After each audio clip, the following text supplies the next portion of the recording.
US നിരോധനം ലംഘിച്ച് Russian എണ്ണക്കപ്പൽ Cuban തീരത്തടുക്കുന്നു. അമേരിക്കയുടെ കടുത്ത എണ്ണ ഉപരോധം നിലനിൽക്കെ ഇന്ധനക്ഷാമം നേരിടുന്ന ക്യൂബയിലേക്ക് റഷ്യൻ എണ്ണക്കപ്പൽ എത്തുന്നു.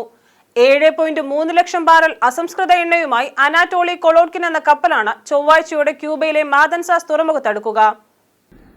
ജനുവരിക്ക് ശേഷം ദ്വീപ് രാഷ്ട്രത്തിലേക്ക് എത്തുന്ന ആദ്യ എണ്ണക്കപ്പലാണിത്. അമേരിക്കൻ ഉപരോധ പട്ടികയിലുള്ള ഈ കപ്പലിനെ തടയാൻ യുഎസ് കോസ്റ്റ് ഗാർഡ് ശ്രമിച്ചില്ല എന്നത് ശ്രദ്ധേയമാണ്. ക്യൂബൻ തീരത്ത് കപ്പലെത്തിയതോടെ ഇനി ഇതിനെ തടയുക പ്രായോഗികമല്ലെന്ന് വിദഗ്ധർ ചൂണ്ടിക്കാട്ടുന്നു. വെനസ്വേലൻ പ്രസിഡന്റ് നിക്കോളാസ് മഡുറോയെ യുഎസ് സൈന്യം തടവിലാക്കിയതിന് പിന്നാലെയാണ് ക്യൂബയുടെ പ്രധാന എണ്ണ വിതരണം തടസ്സപ്പെട്ടത്. ഇതിനു പിന്നാലെ ക്യൂബയ്ക്ക് എണ്ണ നൽകുന്ന രാജ്യങ്ങൾക്കെതിരെ ട്രംപ് ഭരണകൂടം ഉപരോധ ഭീഷണി മുഴക്കിയിരുന്നു.